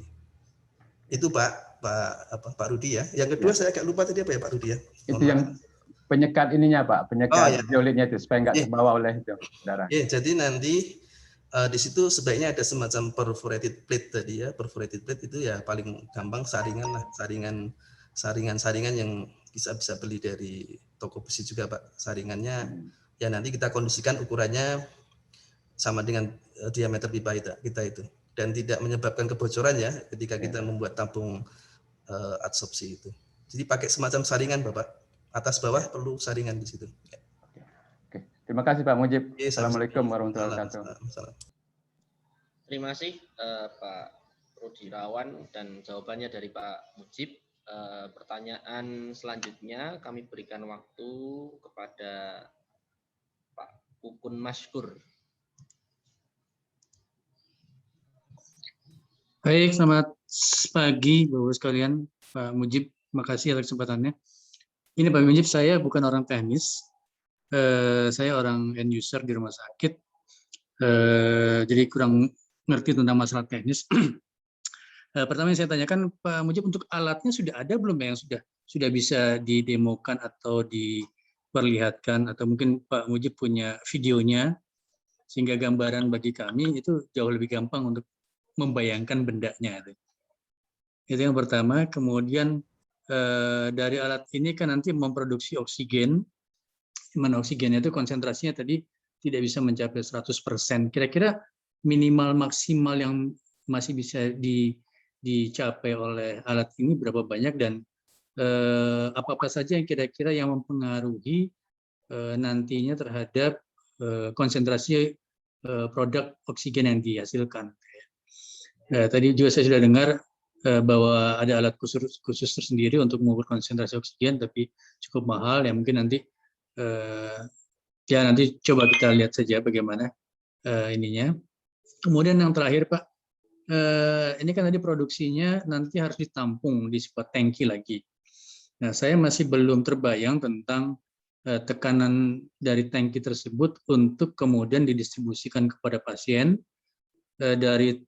Apakah tangki tersebut itu kemudian punya pressure tersendiri sehingga bisa dikonversi untuk masuk ke tabung-tabung reguler yang ada di biasa di rumah sakit, dan caranya bagaimana, apakah perlu ada alat khusus tersendiri sehingga bisa kita mudah untuk melaksanakan. Terutama itu Pak, demo dari video mungkin ada untuk memperlihatkan ini Pak. Terima kasih Pak. Ya, terima kasih Pak. Mohon maaf, kebetulan yang untuk gambar yang tadi kami buat itu belum ada video ininya, video demonya, karena saya juga belum buat alatnya Bapak. Mohon maaf. Tapi secara konsep ini ya, teori secara ini dan yang sudah dilakukan di lapangan komersial itu kan sebenarnya prinsipnya sama, hanya mereka pakai tekanan yang agak lebih tinggi, begitu Pak.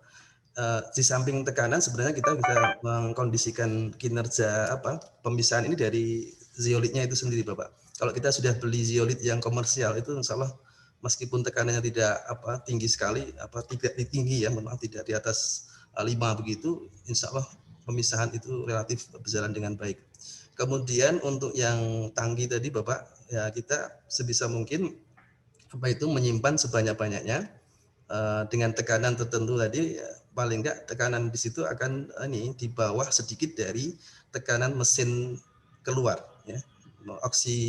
Oksi generator yang kita sudah punya di komersial itu, nanti tekanan keluarnya kan ada Pak di start di situ Bapak. Kemudian nanti tangki penyimpan gas holdernya kita rancang tekanannya sedikit di bawah itu, karena supaya kita bisa memaksimalkan bahan yang kita simpan ya. Ada pressure drop di situ mengalir ya. Nanti tinggal setelah tahu tekanan berapa, kalau nggak salah kalau mesin oksi itu keluarnya ya 6 sampai 7 atmosfer Bapak. Jadi ketika merancang tangki penyimpannya nanti ya kira-kira mungkin 5,9 atau berapa itu sudah relatif ini ya, bisa bekerja ya, bisa menampung maksimal tadi tanpa mengganggu proses sebelumnya. Nah kemudian untuk memaksimalkan jumlah ya nanti ukuran dimensinya yang kita perbesar kapasitas itu dengan L per D tertentu ya, kita buat lebih besar begitu. Tinggal kemudian nanti kita perhitungkan tebal platnya saja. Dengan tekanan segitu, tebal plat minimalnya berapa itu bisa dirancang Bapak. Yang saya tampilkan di sini sebenarnya untuk betul-betul memang emergensi Bapak. Jadi untuk keperluan rumah sakit besar saya kira sebaiknya ya pakai mesin komersial yang sudah ada itu ya. Ini sebagai substitusi dari kalau kelangkaan tabung oksigen ya. Itu hanya kita perlu gas holder. Kemudian untuk mengatur ke end usernya dengan tekanan tertentu ya kita tinggal melengkapi dengan alat-alat kontrol Bapak, macam regulator itu. Terus terang masih belum terbayang Pak, karena saya bukan orang teknis ya, jadi belum terbayang. Kalau misalnya itu tidak dipakai di skala untuk rumah sakit, kita pakai untuk skala rumahan juga. Saya juga belum bisa membayangkan tangkinya, kan itu juga agak complicated kalau di rumah ya, karena harus punya tangki, harus segala macam. Terus pengaturan jarak antara tangki dengan lokasi pasien mungkin di kamar mana, sedangkan tangki mungkin di luar. Kemudian apakah pipa tersendiri seperti pipa gas yang ada di rumah sakit untuk menyalurkan dari tangkinya ke dalam rumah. Nah, itu juga masih belum terbayang Mas. Jadi, mungkin kalau ada nanti gambar video atau segala macam Pak share. Baik Bapak, jadi prinsipnya sebenarnya untuk yang rumah sakit, kalau memang kita masih punya problem kelangkaan oksigen cair tabung itu, kalau sudah punya mesin oksi generatornya, maka saran kami adalah rumah sakit menyediakan gas holder dari tangki penyimpan dengan rancangan tertentu ya, sama instalasinya termasuk pipa-pipa ya dari logam biasanya kecil itu ya, itu ke end usernya. Jadi dan termasuk semacam alat-alat kontrolnya. Memang itu bagian teknis Bapak, jadi Bapak mungkin di kebijakan mungkin paling enggak barangkali punya ide di luar tabung gas cair itu mungkin bisa juga pakai oksi generator kemudian tinggal melengkapi sarananya. Untuk supaya aman ya, tekanan sebenarnya tidak terlalu tinggi sekali ya, tadi sekitar 6 atmosfer. Ya space yang ada di rumah sakit terbuka begitu Bapak. Terbuka tapi tetap perlu pakai ini ya, mungkin ini ya supaya tidak cepat korosi juga, kecuali sterilisasi yang bagus lah. Itu yang kira-kira tidak dekat dengan ini ya, kamar pasien, tidak terlalu dekat dengan ruang-ruang penting, karena kalau dikhawatirkan suatu hal terjadi ya, itu ya tadi semacam ledakan itu sebenarnya efek dari tekanan besar kemudian ke tekanan ini ya atmosferik itu ledakan ya, jadi semacam hembusan luar biasa begitu ya. Itu Bapak mohon maaf kalau jawaban kami belum ini ya, belum lengkap, tapi kira-kira begitu. Yang kami sampaikan itu terutama masih untuk yang sekedar ini ya, emergency, pakai ambulan, rumah gitu. Tapi kalau mau dikembangkan lebih ini ya kita tinggal scale up saja kelihatan. Pakai prinsip yang sama dengan mesin yang sudah ada. Oke, mungkin terakhir Pak sebelum ini. Kira-kira untuk pembiayaan berapa besar Pak ya untuk skala rumahan Pak ya, untuk satu unit set? Jadi yang diperlukan tadi 2 pipa PVC ya, 2 pipa PVC 1 meter 2 inch, harga enggak apa. Kalau yang zeolit tadi ini Pak per kilo sekitar, kalau speknya itu ZMS 13X itu sekitar tadi saya lihat di Tokopedia 80.000 per kilogram. Nah, jumlah masanya berapa per tabungnya nanti bisa kita hitung juga dari volume tabung itu, dikurangi space sedikit yang untuk sekat tadi ya, perforated plate. Kalau kita tahu densitasnya nanti bisa dihitung juga kebutuhan jumlah massa yang harus ditaruh di dalam tabung. Jadi untuk PVC relatif murah saya kira. Yang agak mahal tadi menurut saya ini yang ZMS-nya ini yang ternyata 80-an ribu per kilo masih terjangkau. Aerator saya kira ya masih terjangkau, ini biasanya yang punya hobi akuarium biasanya juga ini ya, biasanya beli itu. Sama ya sudah praktis itu Pak harga yang dikeluarkan. Jadi sama ini ya, listrik untuk akuator juga saya kira hanya berapa watt ya, nggak perlu istilahnya nggak perlu tinggi biaya. Baik. Makasih Pak Habib. Sami-sami. Terima kasih Pak Kupun dan Pak Mujib atas pertanyaan dan jawabannya. Mungkin pertanyaan terakhir ya untuk termin kali ini, dikarenakan juga waktu sudah mendekati waktu zuhur, kami berikan waktu kepada Pak Yulianto. Monggo Pak Yulianto. Ya Pak, saya ingin bertanya ini Pak, kalau di pengolahan air minum itu kan ada zeolit dalam ukuran besar itu, tabung-tabung besar itu apa bisa digunakan juga Pak, zeolit dengan menggunakan pengolahan air minum itu. Terima kasih Pak. Terima kasih Pak Yulianto. Jadi karakteristik utama yang diperlukan oleh adsorben ya untuk proses adsorpsi itu yang kita sebut tadi specific surface. Jadi selama itu luas muka per masanya itu besar, itu praktis nanti kapasitas absorpsinya juga besar. Nah, kalau ingin pakai yang di air itu, pada prinsipnya juga bisa Bapak, karena zeolit itu kan juga prinsipnya menjerap ini ya, menjerap yang yang zeolit itu masuk zeolit, silika ini masuk yang polar ya, senyawa-senyawa polar. Jadi kalau dipakai di air itu biasanya untuk menjerap ini ya, mungkin juga ada polutan yang bersifat polar begitu, atau mungkin zat-zat yang bersifat polar bisa di situ dijerap di situ. Jadi pada prinsipnya juga bisa, hanya nanti kapasitas absorpsinya mungkin beda dengan yang sudah ini ya Pak ya, yang sudah istilahnya sudah molekular-safe. Kalau sudah molekular-safe itu biasanya pori-porinya ini banyak sekali, kemudian sehingga spesifik surface-nya bisa tinggi sekali. Tadi kita bayangkan per gram itu bisa sampai 1000 meter kuadrat Bapak.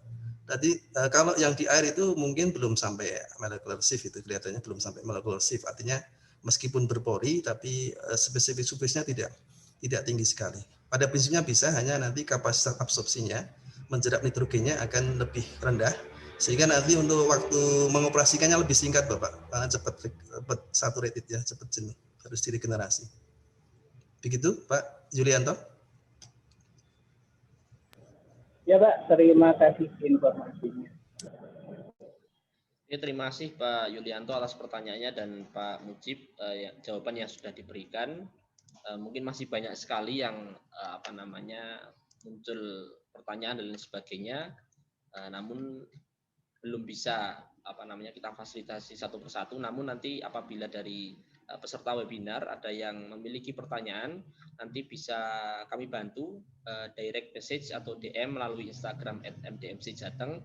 Nanti pertanyaan akan kami sampaikan kepada narasumber, kemudian nanti jawaban juga nanti akan kami sampaikan. Untuk tautan presensi sudah kami kirimkan termasuk dengan file.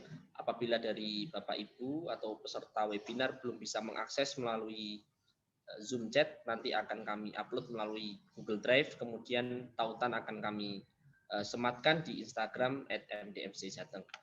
Mungkin untuk penutup, sebelum menutup ada closing statement terlebih dahulu dari narasumber Pak Mujibur Rahman, kami persilahkan.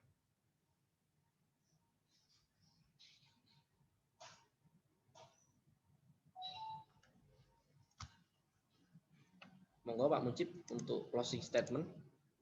Belum saya unmute ya. Okay. Baik Bapak Ibu semua, terima kasih atas waktu yang diberikan kepada saya sekali lagi. Jadi problem pandemi ini memang menjadi problem kita bersama ya, kelangkaan oksigen.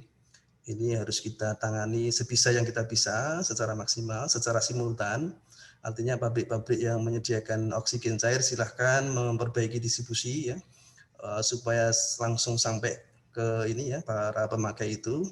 Nah kita juga dari sisi yang lain bisa juga berusaha untuk apa istilahnya yang kita bisa lakukan. Ini termasuk saya kira yang sangat mungkin kita lakukan ya. Itu saja, mudah-mudahan bermanfaat bagi kita semua. Terima kasih. Assalamualaikum warahmatullahi wabarakatuh. Waalaikumsalam warahmatullahi wabarakatuh. Terima kasih Pak Mujibur Rahman PhD yang sudah memberikan closing statement. Kemudian selanjutnya Pak Istanto, monggo selaku penanggung jawab atau penyelenggara dari kegiatan ini. Oke, terima kasih Mas Ulin. Terima kasih Pak Mujib dan Bapak Ibu semua yang berkenan hadir dalam rangka webinar yang diselenggarakan oleh MDMC Jawa Tengah. Mungkin nanti kedepannya di UMS dapat mengembangkan, dan tadi beberapa menyampaikan kalau bisa ada yang sudah dibuat contoh Pak Mujib, mungkin nanti bisa fasilitasi untuk kemudian membuat contoh sehingga divideokan, sehingga ketika kemudian nanti akan didiseminasi ke teman-teman MCCC yang ada di daerah atau kemudian Bapak Ibu yang lain lebih mudah. Sekali lagi terima kasih pada Bapak Ibu khususnya dosen UMS yang kemudian mengawali diskusi untuk membuat inisiasi tentang pembuatan oksigen darurat ini, Pak Ma'arif, Pak Mujib, dan Bapak Ibu yang lain, sehingga dapat terselenggara kegiatan webinar pada pagi hari ini. Dan terima kasih kepada Bapak Ibu yang berkenan hadir dari seluruh penjuru Indonesia. Saya rasa nah ini ada teman-teman yang ada Pak Arijo dari Kalimantan Timur juga hadir, dan Bapak Ibu yang lain, Pak Mariti, dan Bapak Ibu yang lain yang berkenan hadir pada pagi hari ini. Saya selaku mewakili dari MDMC Jawa Tengah, ada kurang lebihnya dalam penyelenggaraan webinar pada pagi hari ini. Mohon maaf yang sebesar-besarnya. Dari saya akhiri. Nasrun minallah wa fatun qarib. Assalamualaikum warahmatullahi wabarakatuh. Sekali lagi matur nuwun Pak. Nggih, sami-sami santen mohon izin nggih. Assalamualaikum. Oke, waalaikumsalam. Terima kasih Pak Mujib, terima kasih Pak Istanto dan seluruh partisipan yang sudah berkenan hadir. Untuk link presensi sudah kami kirimkan melalui Zoom chat termasuk dengan materi. Adapun nanti materi kemudian video insya Allah akan kami unggah. Untuk linknya nanti akan kami sematkan di Instagram @mdmc_jateng. Kemudian sekali lagi kami mewakili panitia mengucapkan terima kasih sebesar-besarnya kepada seluruh peserta webinar yang sudah berkenan hadir. Semoga nanti ke depan kami bisa mengadakan webinar-webinar dengan tema-tema aktual yang nanti sangat bermanfaat untuk diaplikasikan oleh kita semuanya. Demikian untuk webinar kita pada hari ini. Mohon maaf apabila terdapat kekurangan dan kesalahan dalam pelaksanaan. Mari kita tutup dengan bacaan hamdalah bersama. Alhamdulillahirabbil alamin. Dari kami mohon undur diri. Billahi fi sabilil haq, fastabiqul khairat, nasrun minallah wa fathun qarib. Wassalamualaikum warahmatullahi wabarakatuh. Waalaikumsalam warahmatullahi wabarakatuh.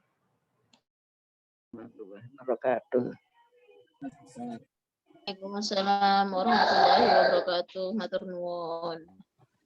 Waalaikumsalam warahmatullahi wabarakatuh. Terima kasih. Waalaikumsalam warahmatullahi wabarakatuh. Waalaikumsalam warahmatullahi wabarakatuh. Izin live. Ini file materinya enggak dibagikan ya? Sudah Pak, di kolom chat Pak. Oh, di kolom chat, file materinya?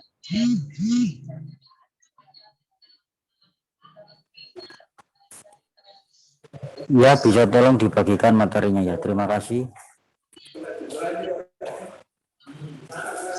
Saya belum ada ya. Filenya itu apa? Linknya apa? Sudah Pak, itu sudah masuk lagi.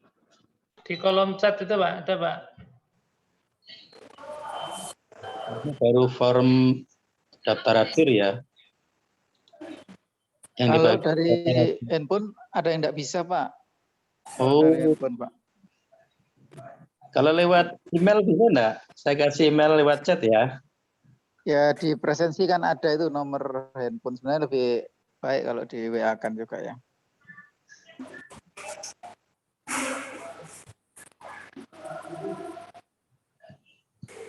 Mau saya informasikan ke PCM soalnya.